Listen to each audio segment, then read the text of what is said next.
शाह ने पहलगाम आतंकी हमले में जान गंवाने वाले लोगों को श्रीनगर में दी श्रद्धांजलि। मृतकों के परिजनों से की मुलाकात। कायराना हमले के दोषियों को नहीं बख्शेगी सरकार। दिल्ली पहुंचा नौसेना लेफ्टिनेंट विनय नरवाल का पार्थिव शरीर। मुख्यमंत्री रेखा गुप्ता ने दी श्रद्धांजलि। परिजनों ने की सरकार से सख्त कार्रवाई की मांग। सीएम नायब सिंह सैनी ने परिजनों को दी सांत्वना। सुप्रीम कोर्ट ने आतंकी हमले में जान गंवाने वाले पर्यटकों को दी श्रद्धांजलि। 2 मिनट का रखा मौन। हमले के विरोध में जम्मू कश्मीर बंद। देश भर में आतंकी हमले के खिलाफ हो रहे हैं प्रदर्शन।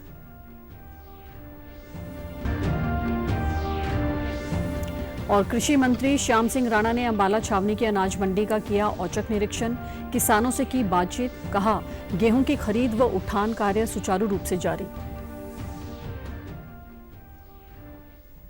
नमस्कार, मैं भानुप्रिया। अब समाचार विस्तार से। केंद्रीय गृह मंत्री अमित शाह आज पहलगाम में घटनास्थल पर पहुंचे और स्थिति का जायजा लिया। इससे पहले उन्होंने पीड़ित परिवारों से मुलाकात की और उन्हें ढाढ़स बंधाया। इस दौरान अमित शाह ने आतंकी हमले में जान गंवाने वाले लोगों को श्रद्धांजलि दी। उन्होंने श्रीनगर में पुलिस कंट्रोल रूम में पहुंचकर वहां रखे गए मृतकों के पार्थिव शरीर पर पुष्पांजलि अर्पित की। इसके साथ ही मारे गए लोगों के शव श्रीनगर एयरपोर्ट पहुंचे, जहां से उन्हें अपने गृह राज्यों में भेजा गया। पर्यटकों पर कायराना आतंकी हमले के बाद अमित शाह ने श्रीनगर में वरिष्ठ अधिकारियों के साथ उच्च स्तरीय बैठक की। उधर पहलगाम में आतंकी हमले से आहत प्रधानमंत्री नरेंद्र मोदी सऊदी अरब दौरा रद्द कर तुरंत भारत लौट आए हैं। दिल्ली पहुंचते ही एयरपोर्ट पर उन्होंने आपात बैठक बुलाई। इस अति महत्वपूर्ण बैठक में राष्ट्रीय सुरक्षा सलाहकार अजीत डोभाल, विदेश मंत्री डॉक्टर एस जयशंकर और विदेश सचिव विक्रम मसी मौजूद थे। बैठक में हमले की गंभीरता, अंतर्राष्ट्रीय प्रतिक्रिया और सुरक्षा रणनीतियों पर मंथन किया गया। इसके बाद पीएम हाई लेवल बैठक करेंगे। इससे पहले पीएम मोदी ने कहा था कि इस जघन्य कृत्य के आरोपियों को बख्शा नहीं जाएगा। उन्होंने मृतकों के परिजनों के प्रति संवेदना व्यक्त की और घायलों के जल्द स्वस्थ होने की कामना भी की है।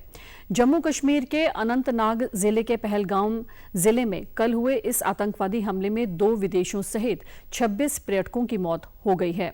अधिकारियों की ओर से जारी सूची के अनुसार मारे गए 26 लोगों में नेपाल, यूएई का एक व्यक्ति भी शामिल है, जबकि महाराष्ट्र और कर्नाटक के 2 लोग, हरियाणा, उत्तर प्रदेश, गुजरात और जम्मू कश्मीर के 1 लोग शामिल हैं। हमले की जिम्मेदारी लश्कर ए तैयबा से जुड़े संगठन ने ली। इस आतंकी हमले के बाद कश्मीर घाटी में सुरक्षा कई गुना बढ़ा दी गई है। सेना, सीआरपीएफ और जम्मू कश्मीर पुलिस द्वारा संयुक्त तलाशी अभियान क्षेत्र में जारी है। पहलगाम में आतंकी हमले में मारे गए लेफ्टिनेंट विनय नरवाल का पार्थिव शरीर श्रीनगर हवाई अड्डे से दिल्ली एयरपोर्ट लाया गया। इस दौरान परिजनों के अलावा दिल्ली की मुख्यमंत्री रेखा गुप्ता भी हवाई अड्डे पर मौजूद थी। मुख्यमंत्री ने विनय नरवाल को श्रद्धांजलि अर्पित की। पार्थिव शरीर लेने पहुंचे विनय नरवाल के पिता और बहन की हालत वहां मौजूद सभी लोग भावुक हो गए। वहीं मुख्यमंत्री नायब सिंह सैनी ने विनय नरवाल के दादा से फोन पर बातचीत कर उन्हें सांत्वना दी। मुख्यमंत्री ने उन्हें विश्वास दिलाया कि जिन्होंने भी ये अमानवीय कृत्य किया, उनमें से कोई नहीं बचेगा। सबको उनके किए की सजा जरूर मिलेगी।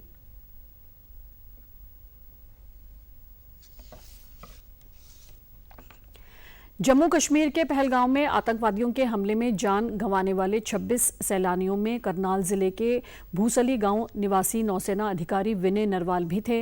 वे 16 अप्रैल को शादी के बाद 2 दिन पहले ही हनीमून के लिए कश्मीर गए थे। विनय के चाचा सुरजीत नरवाल ने बताया कि इंजीनियरिंग के बाद विनय नौसेना की परीक्षा पास करके क्लास 1 अधिकारी बन गया था। उसकी शादी का जश्न कई दिनों तक चला। अब उसकी शहादत की खबर ने पूरे इलाके को शोक में डुबो दिया है। उन्होंने भावुक अपील करते हुए कहा कि इस तरह की वारदातों को रोकने के लिए केंद्र सरकार को बड़ा एक्शन लेना चाहिए। करने की जरूरत है जी। इन लोगों को चुन चुन के, जैसे ये चुन चुन के हमला कर रहे हैं ना जी, ये जात पूछते हैं, धर्म पूछते हैं, इधर हिंदू और मुस्लिम।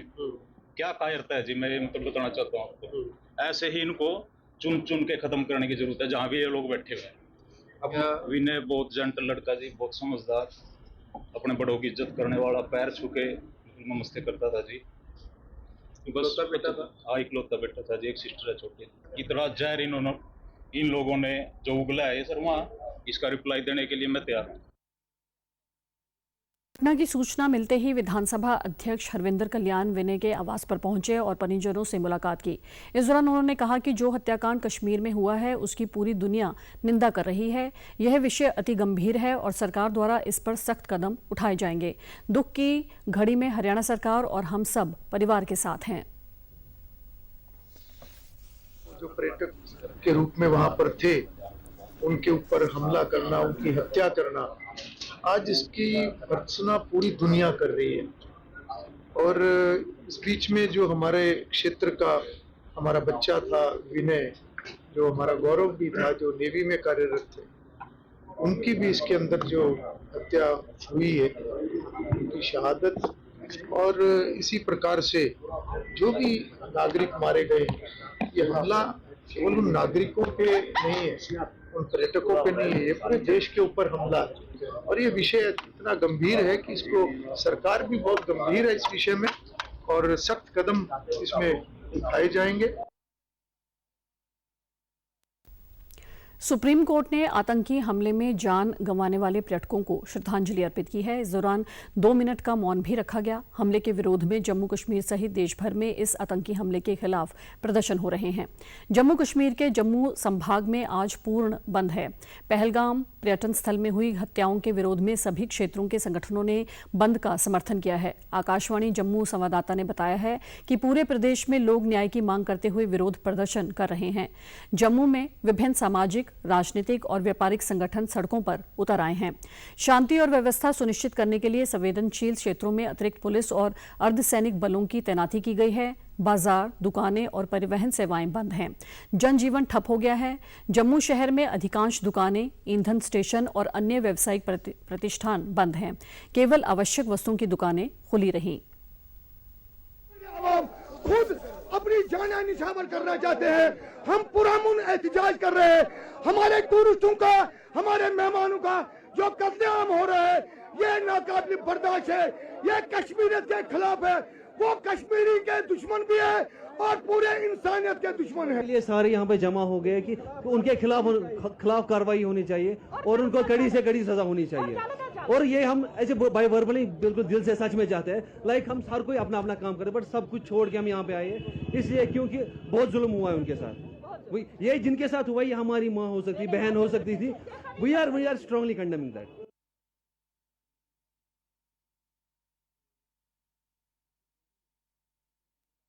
उधर प्रदेश के लोगों में भी पहलगाम हमले को लेकर कड़ा आक्रोश है। जगह जगह प्रदर्शन के साथ ही 2 मिनट का मौन रखकर मृतकों को श्रद्धांजलि दी जा रही है। मुख्यमंत्री नायब सिंह सैनी ने पहलगाम हमले को कायराना और दुर्भाग्यपूर्ण बताते हुए कहा कि जिन लोगों ने ये हमला किया है उन्हें किसी हालत में नहीं छोड़ेंगे। इस हमले की जितनी निंदा की जाए कम है। जो कायरतापूर्ण एक योजनाबद्ध तरीके से वहाँ हमला हुआ है वो दुर्भाग्यपूर्ण है। उसकी जितनी निंदा की जाए उतनी कम है। आदरणीय अमित शाह जी रात ही श्रीनगर में पहुंच गए थे। जो परिवारों को वहाँ दुख हुआ है, जिन परिवारों के लोग गए हैं, उनके साथ सरकार पूर्ण रूप से खड़ी है इस दुख की घड़ी में। मैं परमपिता परमात्मा से ये प्रार्थना भी करूंगा कि उन दिवंगत आत्माओं को अपने सिर चरणों में स्थान दे। परंतु जो लोगों ने ये कायरतापूर्ण इस घटना को अंजाम दिया है वो कोई बचेगा नहीं। उनके खिलाफ सख्त कार्रवाई, और ऐसी कार्रवाई कि आगे भी व्यक्ति मुंह उठाता हुआ सोचे 4 बार। फतेहाबाद के टोहाना में लक्कड़ मार्केट एसोसिएशन ने पहलगाम हमले के विरोध में अपनी दुकानें बंद रखी और 2 मिनट का मौन धारण कर शहीदों को श्रद्धांजलि दी। एसोसिएशन के दुकानदारों व समाज सेवियों ने कहा कि ये प्रदर्शन केवल विरोध नहीं बल्कि शहीदों के सम्मान और राष्ट्रीय एकता का प्रतीक है। सरकार अब सिर्फ निंदा करने तक सीमित न रहकर ठोस और निर्णायक कार्रवाई करे ताकि भविष्य में इस प्रकार की घटनाएं दोहराई न जाएं। अब फिर दोबारा से इन्होंने जो टेररिज्म स्टार्ट कर दिया है, तो मैं तो ये कहता हूँ इसके ऊपर अंकुश लगना चाहिए। आर्मी को भी एक्शन लेना चाहिए, सरकार को भी एक्शन लेना चाहिए, केंद्र सरकार को, और हमें भी इसमें शामिल होना चाहिए। आज इसी से दुकानें 2 घंटे के लिए बंद रखी गई है, आज शोक प्रकट करने के लिए, ताकि उनकी आत्मा को शांति मिले। हम सरकार से भी निवेदन करते हैं कि जो हादसा हुआ है इसके खिलाफ सख्त से सख्त एक्शन लिया जाए। उम्मीद तो हमें भी है कि भारत सरकार कोई ना कोई एक्शन जरूर लेगी, और हम भी आग्रह करते हैं सरकार से। तो अमित शाह जी वहाँ गए हुए हैं, तो हमें लगता है भी कोई बहुत बड़ा एक्शन होगा, और हमारी सारी जो वहाँ पे हत्याएं हुई हैं उनको बड़ा ही दुर्भाग्यपूर्ण जो इन्होंने काम किया है, इसके खिलाफ कोई बहुत बड़ा एक्शन होना चाहिए। बाद में विभिन्न संस्थाओं के प्रतिनिधियों और गणमान्य लोगों ने आतंकवाद के खिलाफ नारेबाजी की और बैठक कर शोक प्रस्ताव पारित किया। इस दौरान दिवंगत सैलानियों को श्रद्धांजलि के साथ ही उन्होंने मोदी सरकार से अपील की है कि वारदात को अंजाम देने वाले आतंकवादी संगठन को जड़ से खत्म करके सबक सिखाया जाए। और हम सभी लोग, और सबसे बड़ी बात यह है कि करनाल का भी एक हमारा साथी इंडियन नेवी से, उसके साथ भी वो हादसा, जबकि उसकी शादी अभी 6 महीने पहले ही हुई थी। तो हम लोग के लिए, हरियाणा वासियों को बहुत बड़ी दुखद घटना है, और हम देश के प्रधानमंत्री, गृह मंत्री से निवेदन करते हैं कि जिस प्रकार से उन्होंने हमारे 26 हिंदुओं को मौत के घाट उतारा है हिंदू जानकर, उसी प्रकार से उनको भी जो TRF जो संगठन है, जिससे इस आतंकवादी संगठन ने जो जिम्मेदारी ली है, उसको बुरी तरीके से खत्म किया जाए। देखिए, ये बहुत दुखद घटना है। इस तरह की घटना को अंजाम देने वालों को जड़ से खत्म कर देना चाहिए। तो हम ये चाहेंगे, सरकार से ये भी निवेदन करेंगे कि जो भी ये ऑर्गेनाइजेशन है, इसको बिल्कुल जड़ से खत्म कर देना चाहिए। इनका कोई भी एक भी आदमी रहना नहीं चाहिए। जम्मू कश्मीर के पहलगाम में हुए आतंकी हमले की प्रदेश के सभी दलों के नेताओं ने कड़ी निंदा की है। भाजपा नेता एवं कैबिनेट मंत्री अनिल विज व डॉक्टर अरविंद शर्मा ने कहा कि अनिल विज ने पहलगाम में पर्यटकों पर हुए बड़े आतंकी हमले की कड़ी निंदा करते हुए कहा कि ये बहुत दुखदायी घटना है। घटना को अंजाम देने वालों को करारा जवाब दिया जाएगा। जम्मू कश्मीर में हो रहे विकास को रोकने के लिए ऐसी कायराना घटना को अंजाम दिया गया है।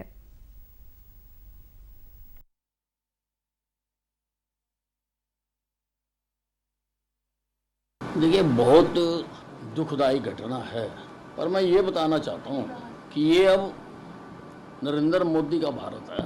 कहाँ होगा, कब होगा, कैसे होगा, ये तो मैं नहीं जानता, लेकिन एक बात जानता हूँ कि इनको ऐसा करारा जवाब दिया जाएगा कि ना तो ये कभी इस प्रकार का करने का साहस कर सकेंगे, ना इनको भेजने वाले कभी इसके बारे में सोच भी सकेंगे।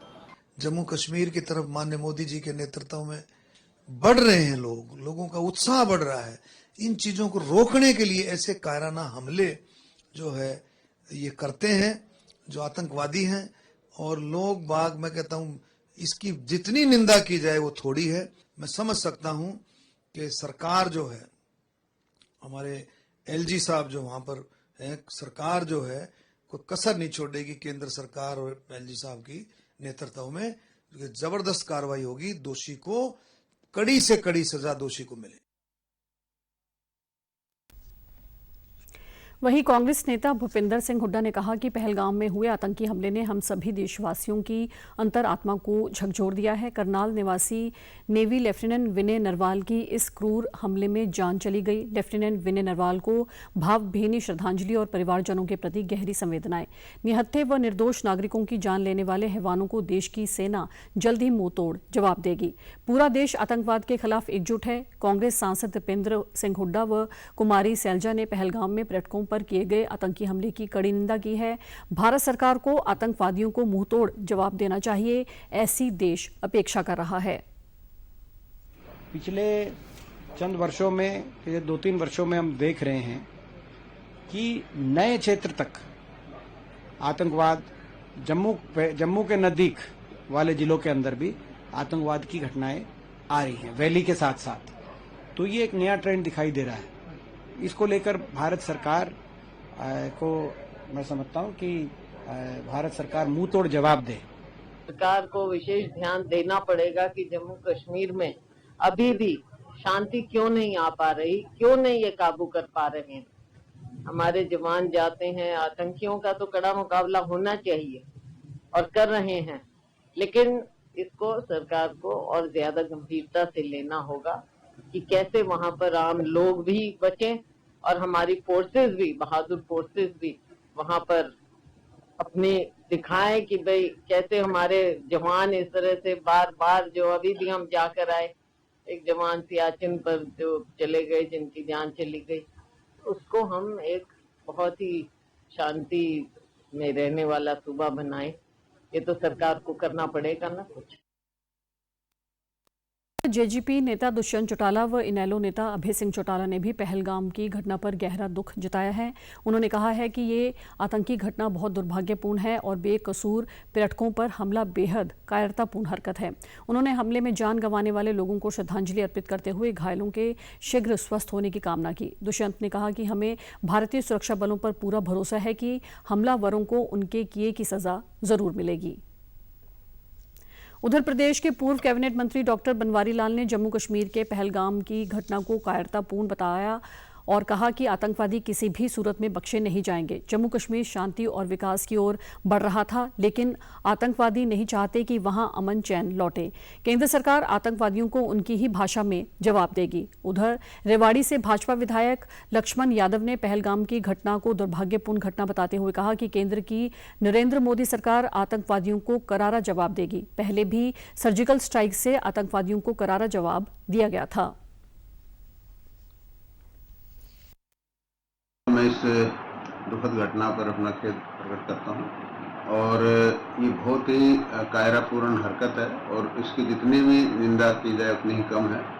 और एक जो जम्मू कश्मीर के अंदर एक शांति की बहाली की तरफ प्रदेश जा रहा था, उसमें ये आतंकवादियों ने जो ये घटना की है, ये बहुत ही गलत हुई है और हमारी सरकार इस पर कड़ा एक्शन लेगी। और इस तरह से चुन चुन के नाम पूछ के इस तरह से किया है, ये पूरी साजिश करके जब भी इनके कोई न कोई बाहर जाता है वो अटैक कर देते हैं, तो उसका जवाब देगी हमारी सरकार, धड़ल्ले से देगी, पहले भी दी है। कृषि मंत्री श्याम सिंह राणा ने आज अंबाला छावनी की अनाज मंडी का औचक निरीक्षण किया। इस दौरान उन्होंने किसानों से बातचीत की और मंडियों में व्यवस्थाओं के बारे में पूछा। उन्होंने कहा कि सरकार द्वारा किसानों को फसल खरीद का 48 घंटे में भुगतान किया जा रहा है। अगर कहीं कोई दिक्कत होती है तो उसकी जानकारी लेकर उसे तुरंत दूर कर दिया जाता है। मंडियों में गेहूं की खरीद सुचारू रूप से चल रही है, जबकि उठान कार्य भी निरंतर जारी है। वहीं हाल ही में प्राकृतिक आपदा के कारण फसलों में हुए नुकसान को लेकर उन्होंने कहा कि जिन किसानों का नुकसान हुआ है उसकी भरपाई की जाएगी। किसानों को 48 घंटे पेमेंट सीएम साहब ने पहले से ही 24 फसलों का जो एमएसपी तय कर रखा और 48 घंटे में पेमेंट हो जाती है।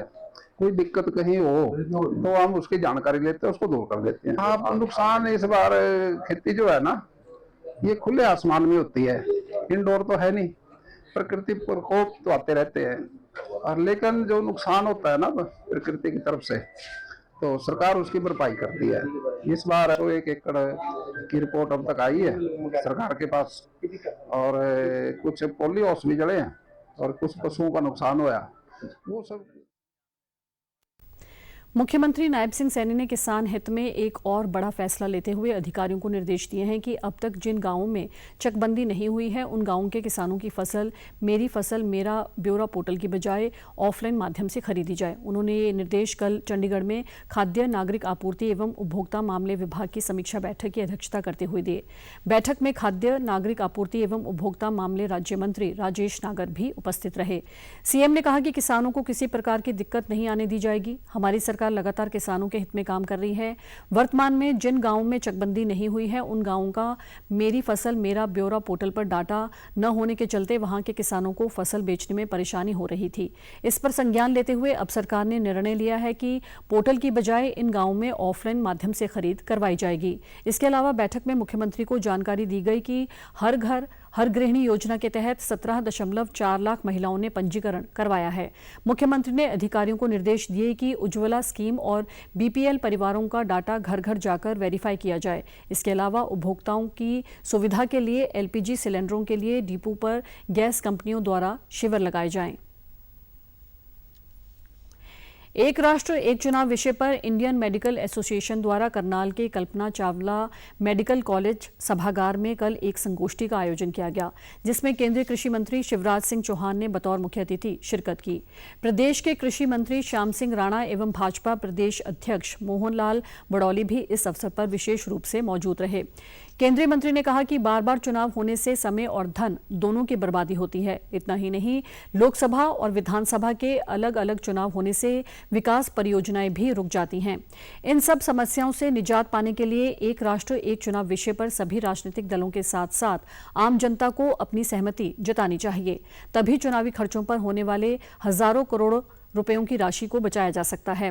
एक राष्ट्र एक चुनाव विषय किसी राजनीतिक दल से संबंधी नहीं है, बल्कि देश हित का मुद्दा है।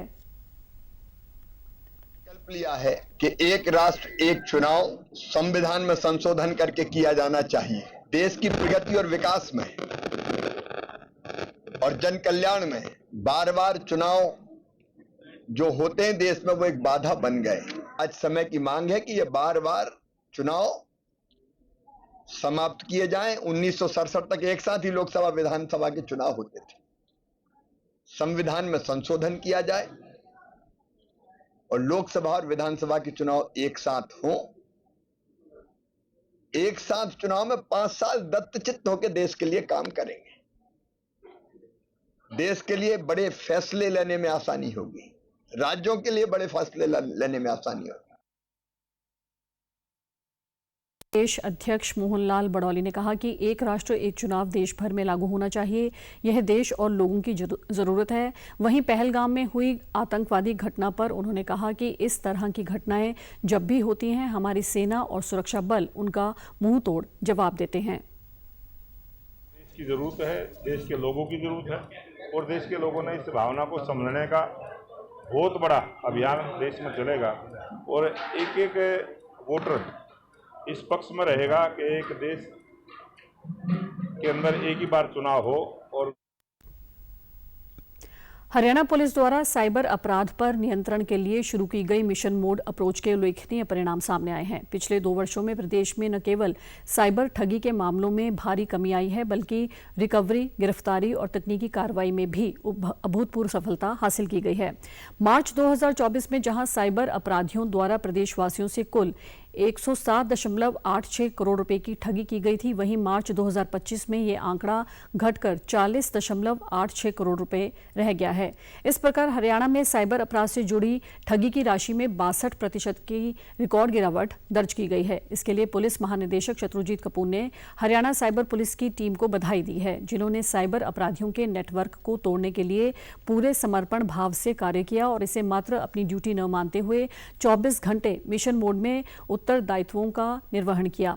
हरियाणा पुलिस के प्रयासों से एक ऐतिहासिक पहल संभव हो सकी है, जिसमें अब साइबर धोखाधड़ी से संबंधित धनराशि के रिफंड के लिए FIR की अनिवार्यता को समाप्त कर दिया गया है। अब ऐसे मामलों में पीड़ित लोक अदालतों में आवेदन देकर धनराशि वापसी के लिए कार्रवाई कर सकते हैं, बशर्ते उस घटना में FIR दर्ज न हुई हो।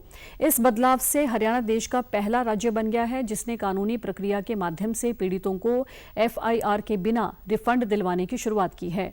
अतिरिक्त पुलिस महानिदेशक साइबर ममता सिंह ने बताया कि हरियाणा साइबर हेल्पलाइन नंबर 1930 की टीम ने सितंबर 2023 की तुलना में मार्च 2025 में साइबर ठगी की 4 गुना अधिक राशि को धोखाधड़ी से बचाने में सफलता प्राप्त की। इसके पीछे मुख्य कारण तकनीकी रूप से दक्ष कर्मियों की तैनाती और त्वरित रिस्पांस सिस्टम है। हरियाणा पुलिस ने बैंकों के साथ समन्वय स्थापित कर एक संयुक्त प्लेटफॉर्म तैयार किया है। आज 11 बड़े बैंकों के 16 नोडल अधिकारी हरियाणा पुलिस के साथ मिलकर कार्य कर रहे हैं, ताकि साइबर ठगी के बाद गोल्डन आर्क के भीतर ही राशि को ब्लॉक कर पीड़ित को राहत मिल सके। ये सभी एक ही डिजिटल प्लेटफॉर्म पर समन्वित प्रयासों के माध्यम से काम कर रहे हैं। अहमदाबाद अधिवेशन में पास हुए प्रस्तावों के अनुसार हरियाणा कांग्रेस 40 दिनों तक सड़कों पर उतरेगी। ब्लॉक से लेकर जिला स्तर तक कार्यक्रम होंगे। जरूरत जहां हुई वहां प्रदर्शन भी किया जाएगा। पार्टी का जिला स्तर पर संगठन नहीं है, इसलिए इन कार्यक्रमों के लिए जिला संयोजकों की नियुक्ति की जाएगी। कांग्रेस 1 मई से अपने ये कार्यक्रम शुरू करेगी। इसे लेकर दिल्ली में प्रदेश प्रभारी बीके हरिप्रसाद ने हरियाणा कांग्रेस के वरिष्ठ नेताओं, सांसदों व विधायकों के साथ मंथन किया। खास बात यह है कि इस मंथन में पार्टी के वरिष्ठ नेता कुमारी सैलजा, रणदीप सिंह सुरजेवाला और कैप्टन अजय यादव जैसे नेता नहीं पहुंचे। प्रदेशाध्यक्ष उदय भान ने बताया कि अधिवेशन में संकल्प, समर्थन और संघर्ष, सामाजिक न्याय, राजनीतिक न्याय आदि को लेकर कार्यक्रम बना था। इसके अनुसार ही ब्लॉक स्तर पर कार्यक्रम होंगे। उनका कहना है कि भाजपा संवैधानिक संस्थानों पर चोट कर रही है, इसके खिलाफ जनता के बीच जाएंगे।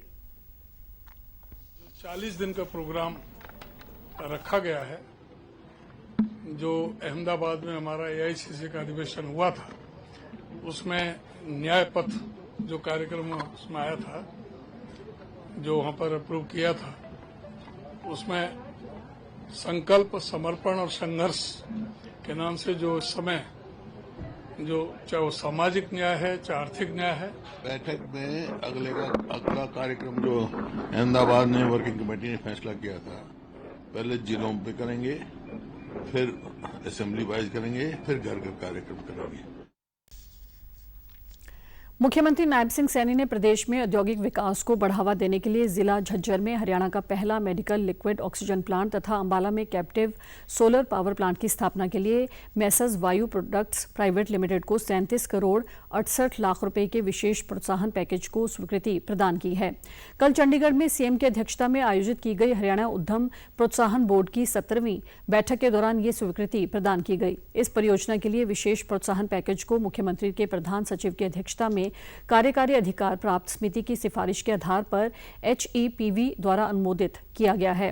बैठक में उद्योग एवं वाणिज्य मंत्री राव नरवीर सिंह, जन स्वास्थ्य अभियांत्रिकी मंत्री रणवीर गंगवा और सहकारिता मंत्री डॉक्टर अरविंद शर्मा भी मौजूद रहे। इस दौरान महत्वपूर्ण प्रोजेक्ट्स की समीक्षा करते हुए मुख्यमंत्री ने कहा कि रसायन एवं पेट्रोकेमिकल्स क्षेत्र में इस परियोजना की स्थापना से न केवल राज्य में महत्वपूर्ण निवेश आकर्षित होगा, बल्कि स्थानीय युवाओं के लिए रोजगार के अनेक अवसर भी पैदा होंगे, जिससे राज्य की अर्थव्यवस्था मजबूत होगी। बोर्ड ने Messrs ATL battery technology India private limited के लिए निवेश समय सीमा को 3 साल से आगे बढ़ाने के प्रस्ताव को भी मंजूरी प्रदान की। ये कंपनी हरियाणा के नूंह जिले के IMT सोहना में लिथियम आयरन सेल बैटरी के निर्माण के लिए एक मेगा परियोजना स्थापित कर रही है, जिसमें 2 चरणों में कुल 7,083 करोड़ रुपए का निवेश किया जाएगा। इसके अतिरिक्त बोर्ड ने 25.58 करोड़ रुपए के प्रोत्साहन के विशेष पैकेज को Messrs Panasonic life solutions India private limited को हस्तांतरित करने और जारी करने को भी स्वीकृति प्रदान की। इसके तहत झज्जर जिले के बीड़ दादरी गांव के टेक्नो पार्क में मेगा प्रोजेक्ट स्थापित किया जाएगा। इन सब परियोजनाओं से बड़ी संख्या में युवाओं के लिए रोजगार के अवसर पैदा होंगे। शिक्षा मंत्री महिपाल ढांडा ने आज रोहतक में जैन समाज के एक कार्यक्रम में शिरकत की। इस दौरान उन्होंने पहलगाम में आतंकी हमले को कायरतापूर्ण बताते हुए कहा कि इस हमले की जितनी निंदा की जाए उतनी कम है। इस प्रकार की घटना को अंजाम देकर देश की संप्रभुता को नुकसान पहुंचाया गया है। पत्रकारों से बातचीत के दौरान उन्होंने कहा कि धर्म पूछकर इस्लाम के नाम पर हमला करना ठीक नहीं है। हिंदू, मुस्लिम, सिख, ईसाई सब लोग मिलजुल कर रहें, ये इस देश की परंपरा रही है। वहीं शिक्षा मंत्री ने पंजाब एवं हरियाणा हाईकोर्ट द्वारा बिजली निगम के SC का निलंबन आदेश रद्द करने पर कहा कि पहले गलत काम करो और फिर कोर्ट में जाकर खड़े हो जाओ, ये चीजें लंबी नहीं चलेंगी। जिस अधिकारी पर कार्रवाई हुई है उसे पहले विभागीय स्तर पर ठीक करना होगा। अधिकारी व कर्मचारी लोगों की सेवा के लिए हैं। उन्होंने कहा कि नियमों के अनुसार नहीं चलने वाले स्कूलों पर कार्रवाई जारी रहेगी।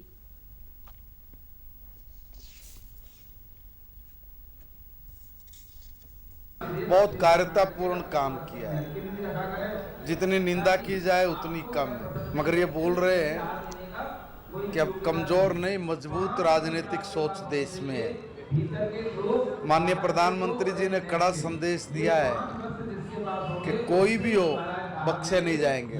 मगर मेरा निवेदन है कि ये जो हर व्यक्ति पहले गलत काम करो और फिर कोर्ट में जाके खड़ा हो जाए और कहे कि भाई ये अभी ये चीजें ज्यादा दिन लंबी नहीं चलेंगी। समाचारों में आज इतना ही। नमस्कार।